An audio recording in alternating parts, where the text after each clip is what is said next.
Good morning, and welcome to Mind Matters, the show where we discuss big ideas about how we live. I'm your host, Leo. Today we're asking a simple but important question. Should people always try to be happy? We have two fantastic guests to help us explore this. Dr. Anna Schmidt is a psychologist who believes that seeking happiness is a healthy and essential goal. Welcome, Anna. Thank you for having me, Leo. I'm happy to be here. And we also have Mark Taylor, a philosopher who thinks we should accept all our feelings, not just the happy ones. It's great to have you here, Mark. It's a pleasure to be here. Thank you. Is happiness the ultimate goal of life, or is there value in our other, more difficult emotions? Let's find out. Anna, let's start with you. Why do you believe we should always try to be happy? Thank you, Leo. I believe that trying to be happy is fundamentally good for our mental and physical health. It's an active choice that leads to a better, more fulfilling life. When we focus on happiness, our bodies and minds benefit in very real ways. For instance, numerous studies show that happy people often have stronger immune systems, which means they get sick less often. They also tend to have lower levels of cortisol, the stress hormone, which is linked to many health problems. This isn't about pretending to be happy when you're not. It's about actively doing things that create positive feelings. Simple things like spending quality time with loved ones, taking a walk in nature, or listening to music can make a huge difference. Happiness is also very good for our relationships. Think about it. When we feel happy, we're often more patient, more optimistic, and generally more enjoyable to be around. This positive energy helps us build stronger, more supportive connections with our family and friends. Furthermore, trying to be happy gives us motivation. When we have a goal to feel good, we're more likely to make healthy choices. We might decide to exercise, eat nutritious food, or work hard towards our personal and professional goals. It creates a positive cycle. These healthy actions make us happier, and being happier encourages us to continue these positive actions. So you see, trying to be happy isn't a selfish or unrealistic pursuit. It's a practical and intelligent strategy for building a healthier, more connected, and more meaningful life for ourselves and for the people we care about. Thank you, Anna, for that clear and positive perspective. Mark, you have a different view on this. You suggest that this constant search for happiness can actually be harmful. Please, tell us more. Yes, I do. I believe this modern pressure to always be happy is a dangerous trap. Society, advertising, and social media all send us the same message. You should be happy all the time. When we inevitably feel sad, angry, or anxious, we then feel guilty or ashamed for not being happy. This creates a second layer of negative feelings. First, you feel sad about a problem. Second, you feel bad about feeling sad. It's exhausting, and it can make us feel like we're failing at life. My main point is that emotions like sadness and anger are not our enemies. They have a purpose. Sadness, for example, helps us understand loss. It signals that we cared about something or someone deeply. It can also help us connect with others who are suffering, creating empathy. Anger can be a powerful motivator. It can signal that an injustice has occurred, and it can give us the energy to stand up and fight for what is right. If we immediately push these feelings away in our quest for happiness, we lose their important messages. Finally, if we're always trying to be happy, we're not being honest with ourselves or with others. We're not being authentic.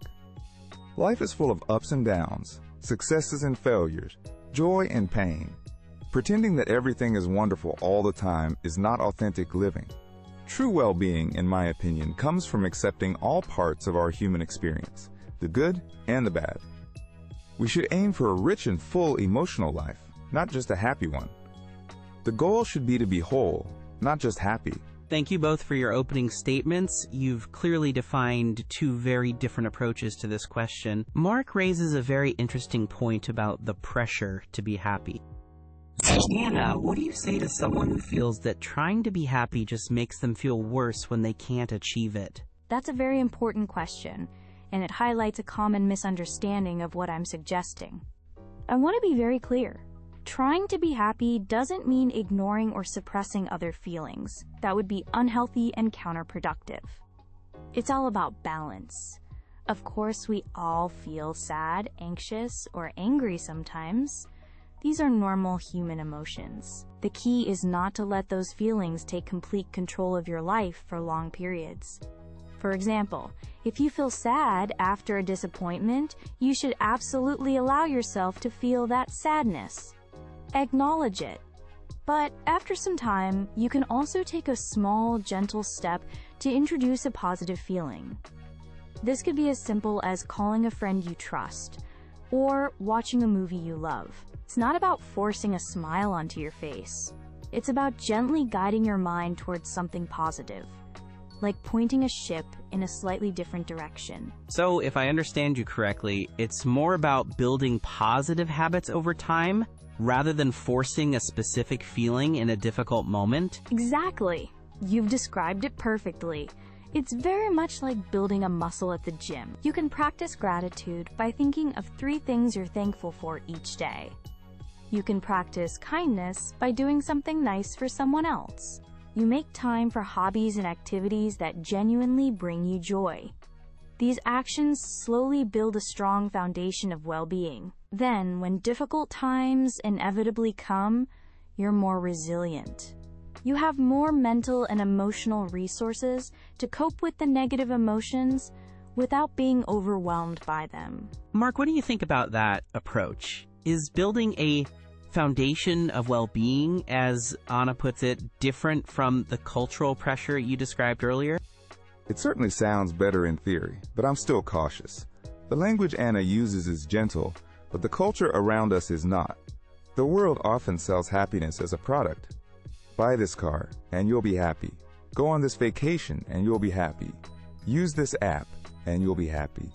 This commercialization makes people feel that if they're not happy, they haven't tried hard enough, or they haven't bought the right things. This turns the pursuit of happiness into another stressful job, another task on our to-do list that we can fail at.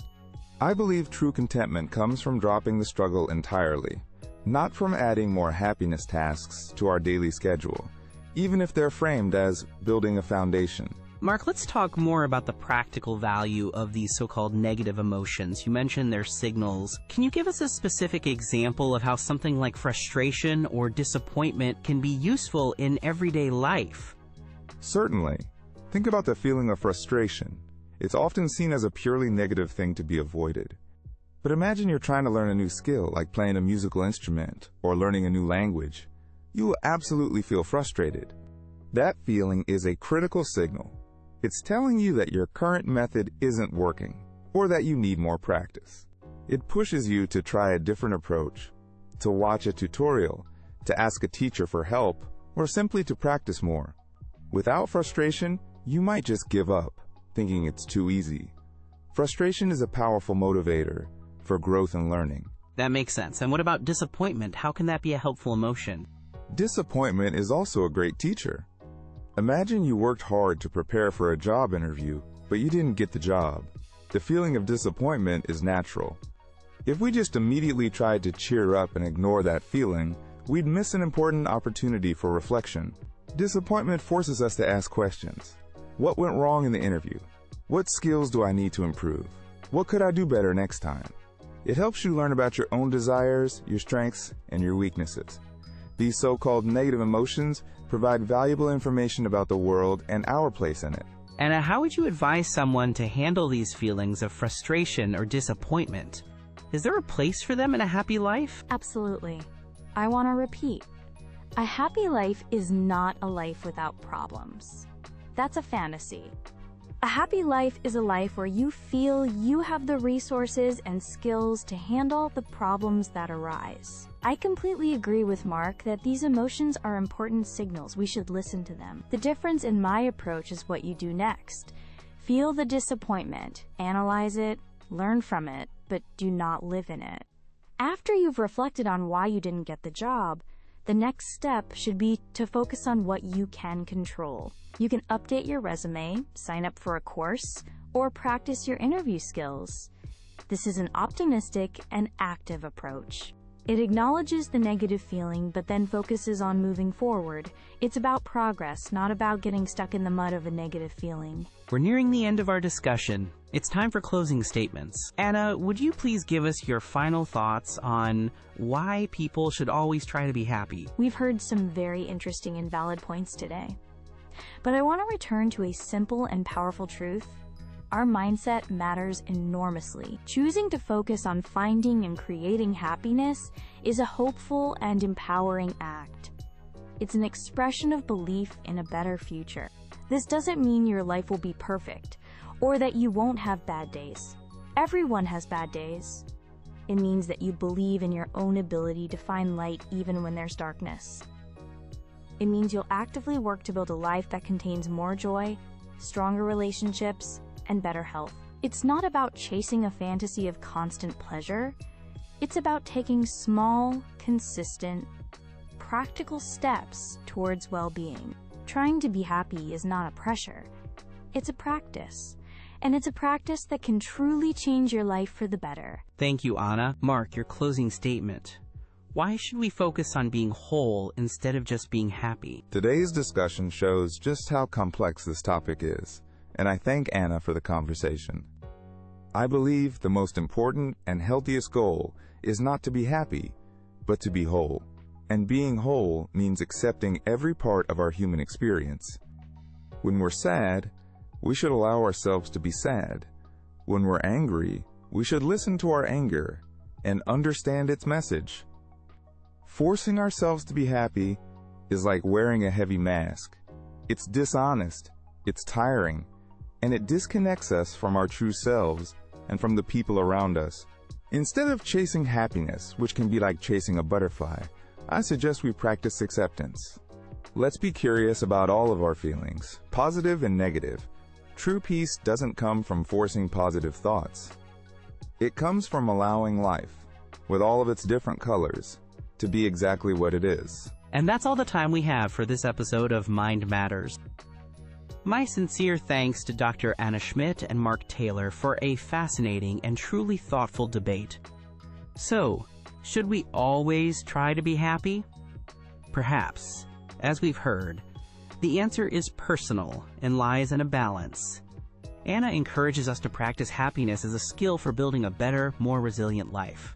Mark reminds us of the importance of being authentic and accepting all our emotions as valuable parts of our experience. Perhaps the key takeaway is to seek joy without denying our pain, to build for the future without ignoring the present moment. Thank you for listening. Join us next week for another discussion on Mind Matters.